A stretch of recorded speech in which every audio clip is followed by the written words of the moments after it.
Hey guys, welcome back to the Calvinist Contradiction.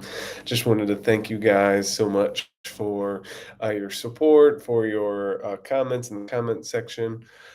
Can't respond to everybody. I've been saying this. Just wanted to say I'm sorry again, but there's a lot of comments that are popping up, a lot of subscribers, and so really thank you guys so much for your patience, for your love, for your sweet comments, even if you disagree, and for your participation in the channel.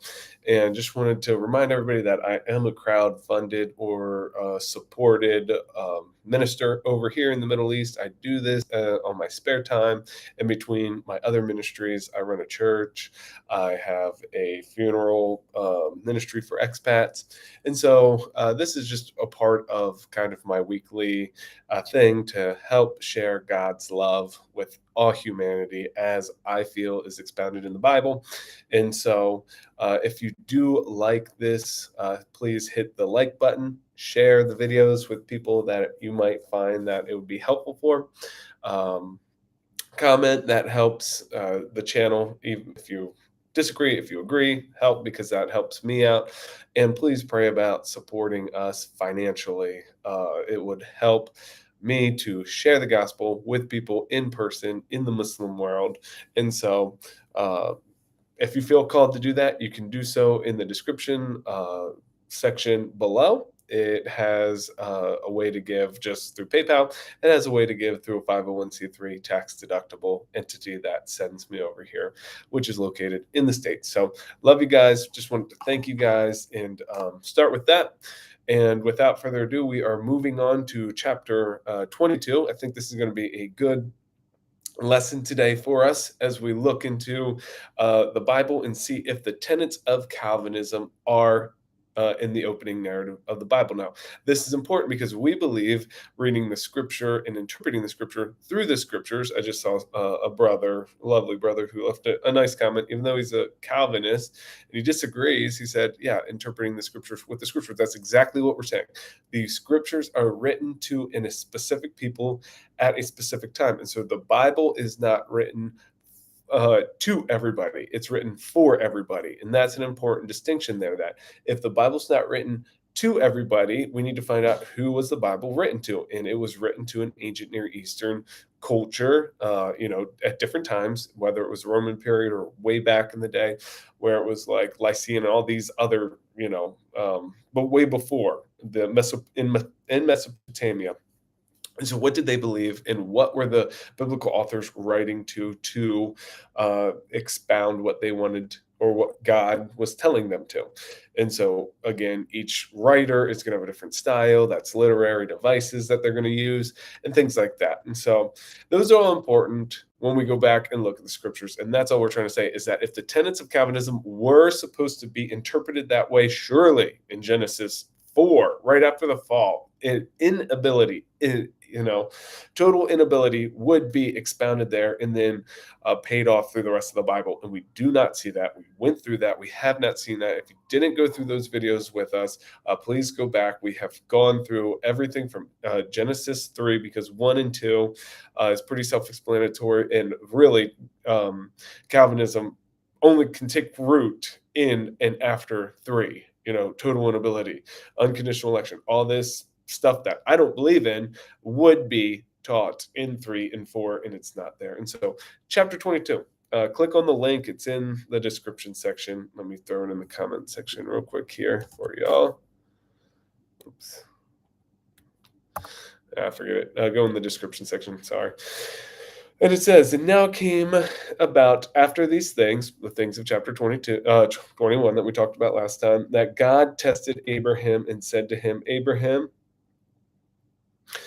Okay, so what's God testing Abraham for? He's testing his faith, right? He's testing a thing to see if it is there. So, Calvinist, what's going on here? If he's not testing the free will of Abraham here, what the heck is going on? Because remember, he's just pulling the strings. He's the puppet master. Oh, wait, you don't like that. He's the engineer of the robot. Oh, wait, you don't like that. Oh, he's the potter and he's the clay. You do like that because that's in your Romans 8 and 9. So is that what's going on here? The the potter is telling the clay here what to do, and if he's going to respond, well, we're going to see. He literally talks about this later, and so he says, I'm going to test Abraham. Well, this is, again, uh there has to be some kind of volition of the will here. He is testing something. So what does that mean? And said to him, Abraham. And Abraham said, Here I am. And he said, Take now your son, your only son, whom you love, Isaac, and go to the land of Moriah, and after and offer him there as a burnt offering on one of the mountains of which I will tell you. So Abraham rose early in the morning, saddled the donkey, and took two of his young men with him, and Isaac his son, and he split the wood for the burnt offering, and arose and went to the place which God had told him. On the third day, so we're going to a mountain, third day. These are all things that are going to be paid off later in the scriptures with Jesus. Abraham raised his eyes and saw the place from a distance. And Abraham said to the young men, Stay here with the donkey, and I and the lad will go over there, and we will worship and return to you. So right here is where Paul is talking about that he thought that he would raise him from the dead, because he said, We will return to you. Abraham took the wood from the burnt offering and laid it on Isaac his son, and took him in his hand the fire and the knife. So the two of them walked together. Okay, we've read that. This is what we're talking about. Repeating patterns, walking with the Lord. He's walking with him here. These are intentionally put here. And so, again, we always talk about that. If it was supposed to be rendered Calvinistically, they would specifically put words in here that would make us pick up on that. And that's what we talked about a lot last time, is that it could be God made Abraham do this. God made him say this. God made him so and so. And we'll see this in a little bit. It's not in there. And so just wanted to break in there real quick. So the two of them walked together. Isaac spoke to Abraham, his father, and said, My father. And he said, Here I am, my son. And he said, Behold, the fire and the wood, but where is the lamb for the burnt offering? And Abraham said, God will provide for himself the lamb for the burnt offering, my son. So the two of them walked together. Again, something that's going to be paid off in the scriptures later with Jesus, is we're talking about. If Calvinism was true, it would be setting up things to pay off later in the scriptures. Where is it? When they came to the place of which God had told them, and Abraham built the altar there, and arranged the wood, and bound his son Isaac, and laid him on the altar on top of the wood. And laid him on the altar on top of the wood. Abraham stretched out his hand and took the knife to slay his son. But the angel of the Lord called to him from heaven and said, Abraham, Abraham. And he said, Here I am. So here we go. This is the theophany again. We talk about this all the time. This is like the 10th time we've talked about the angel of the Lord. This is who shows up to Abraham in the vision. This is who Abraham's seen. This is who he talked with and ate a meal with. This is the theophany of the Lord. So this is the Lord showing up in human form. Why does he do that? Because a formless, invisible spirit we cannot perceive, we cannot understand. And so he shows up in a way that we can perceive and we can understand, i.e., a theophany. Now, a theophany is not always a man. The angel of the Lord is. Theophanies can be a still small voice, a whirlwind of fire, a pillar of smoke. These are all God revealing himself to humanity. But in this case, with the angel of the Lord, with the word, with the rider on the cloud, and with a handful of other man-like theophanies, this is how God reveals himself to Abraham. This is important. He is using something that Abraham can understand. Why? Because Abraham has limits and he cannot understand a formless, invisible spirit. So he uses a man to interact with humanity, and he does this a lot. And so we see here again. And so so here he comes. And the angel of the Lord called to him from heaven. And the angel of the Lord is the Lord. The Lord is the angel of the Lord. The angel of the Lord is the Lord. It is Jesus. It's Jesus. He is the representation of the invisible God. He is the image of the invisible God. So when you see uh, the man who is the angel of the Lord, who is Yahweh, that is Jesus in the Old Testament. So here comes Jesus in the Old Testament, and called to him from heaven and said, Abraham, Abraham. And he said, Here I am. And he said, Do not stretch out your hand against the lad, and do nothing to him. For now I know that you fear God. For now I know. Why? Since you have not withheld your son, your only son from me. So isn't that a cause and a reaction? He says, I know now. Why? That you fear the Lord. Why? Because you have withheld. So he is relying on, or at least talking about this uh freedom of um this action that is caused by his own free will. He's not Look how easy it would be here, my Calvinist brothers, for him to say, for I know now that you fear God, since I have made you not withhold your only son from me. Okay, so it could say that. We see that they intentionally put things in here for us to pick up on, to understand what they're trying to communicate, to pay off later in the Jesus narrative. And so it doesn't say that. For I now know. Why do I know? Because out of your own free will, you were going to offer your son, and I stopped you. That's exactly what's saying here. Not for now I know, because I, before the foundation of the world, eternally decreed for you to kill your son for me. No, it doesn't say that. It makes no sense. And it could be said here. That's my whole point. I keep on saying this. It could easily be put in here. We see other small details that are paid off later in the gospel narratives, but it's not here. He's talking about here, your take your son up to this mountain, your only son that you love. This is all things that are true about God and Jesus, and so this is what's going on here. I know now that you would not withhold your son. It's the volition of the will. He's talking about the volition of the will here, Calvinist dudes or Calvinist people who are like, oh, it never talks about free will. Well, it definitely is implying it here. I know now that you fear God. How? Since you have not withheld your son, your only son from me. Not Mr. Calvinist, Mrs. Calvinist, not I made you withhold your son. Okay? That's why we're saying bologna sausage, bunk theology, throw it in the dung heap. Then Abraham raised his eyes and looked. Behold, behind him a ram caught in the thicket by his horns. And Abraham went and took the ram and offered him up for a burnt offering in the place of his son. Abraham called the name of that place, the Lord will provide. As it is said to this day, in the mount of the Lord it will be provided. Also, notice how I'm always saying that the angel of the Lord is the Lord, because he always does this. They are used interchangeably in the biblical author's mind. And so it says, for now I know. Well, who's talking about? Do not stretch forth your hand against the lad and do nothing to him. For now I know that you fear God, since you have not withheld your son, your only son, from who? The angel of the Lord, from me. That's what he's talking about. The angel of the Lord is the Lord.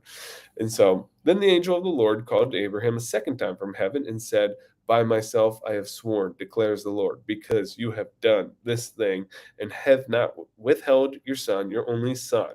So, okay, here we go. There is a cause and an action. Because before the foundation of the world, I eternally decreed that you would not withhold your son, your only son. Indeed, I will bless you. No. Okay. So stop reading this bologna sausage back into the text. Eisegesis. That's what you're doing here, not exegesis, not letting the scripture speak for itself. You're eisegeting into the text. You're taking Calvin's glasses. Whoop, there you go. Put them on. Ah, there it is. No, it's not, because it clearly, plainly, emphatically says what? Here, by myself I have sworn, declares the Lord, because you have done this thing. Now, I have made you do this thing. They could put that in there. Remember that. The biblical author could, if he wanted to communicate, he could have put that in there, but he didn't, because you have done this thing. There's the volition of the will, my friends. You know, Calvinist who says there's no volition of the will, never talks about that. It's right here. That's what I'm saying. Right here. What else would this mean? Where is it that I have made you do this thing? And you're supposed to interpret that before the foundation of the world. He meticulously controls and does this. It doesn't say that. It doesn't say it anywhere. It hasn't even been ever hinted at. We're supposed to interpret the Bible this way, but yet you say this is the right way, that this is biblical theology. Bologna sausage. Say it with me. Whack theology meant for the toilet. Okay? I'm trying to be nice here. I'm not maligning. I'm saying they could have put it and they didn't. So this thing you have not withheld your son, your only son. Indeed, I will greatly bless you, and I will greatly multiply your seed as the stars of the heaven, and as the sands which is on the seashore. And your seed shall possess the gate of their enemies. In your seed, all the nations of the earth shall be blessed, because you have obeyed my voice. Because I have eternally decreed before the foundation of the world, as Mr. and Mrs. Calvinist, John Calvin, John Piper, John MacArthur, John times infinity. I don't know.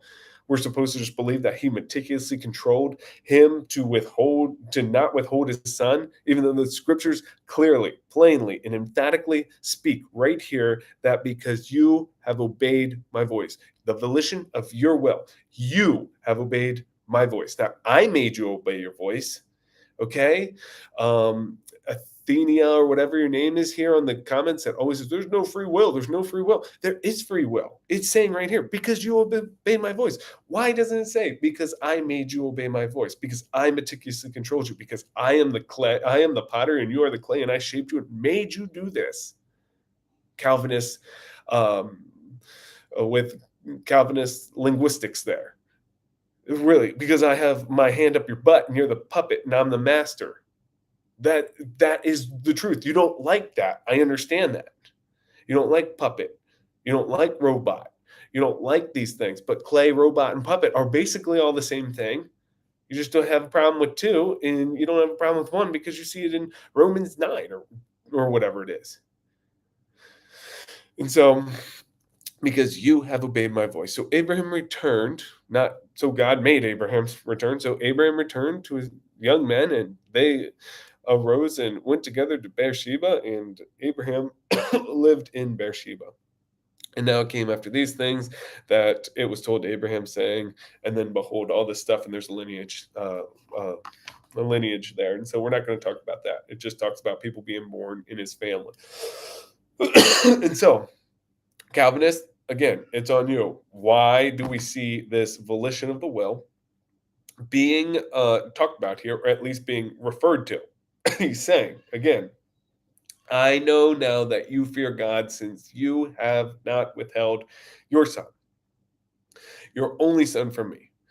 Not I have made you withhold.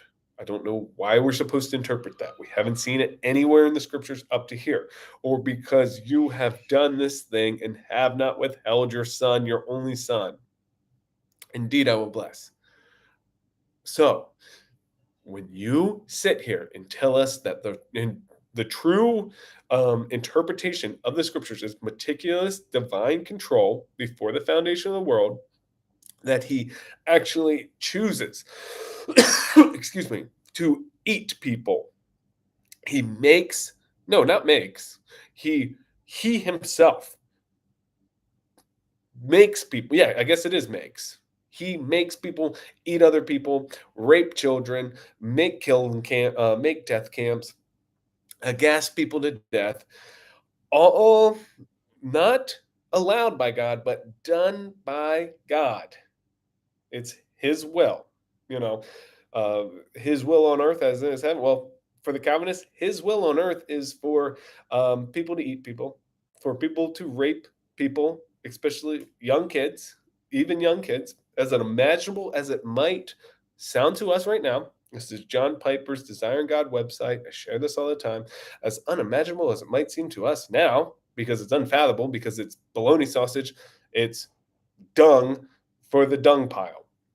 But as unimaginable as it might sound to us today, everything from the killings of Jeffrey Rader, where he used people, to the death camps of Auschwitz and Birkenau, where they killed millions of Jewish people, even to the rape of young children and sexual abuse of young children, it is not God allowing, it is him doing, performing these things. Why? For his own glory.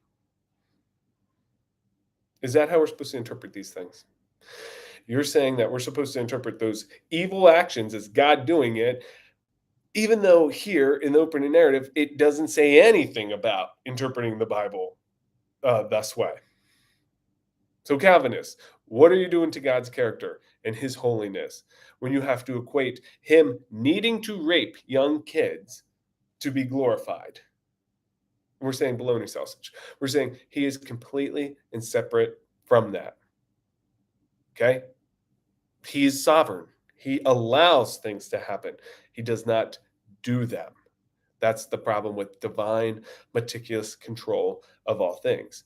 Is God doing, i.e., responsible for X, Y, and Z sin? Is ridiculous. He's a holy God. He he doesn't need to sin to have his will accomplished. Can he use the sin of free will agents? Of course he can. He's God, but he's not responsible for them in the same way as your worldview. He is, as in the same way that your worldview accounts that his responsibility for. And so, thank you guys for sharing, for joining us. Please share in the comment section. Please, if you feel led to support our ministry, do so by clicking the links in the description section. We love you guys and hope you enjoyed this episode of trying to find Calvinism in Genesis 22, although we weren't successful. And again, we see a free will theodicy put forth by the biblical authors. So, love to hear you guys' thoughts in the comment section. Talk to you later. Love you.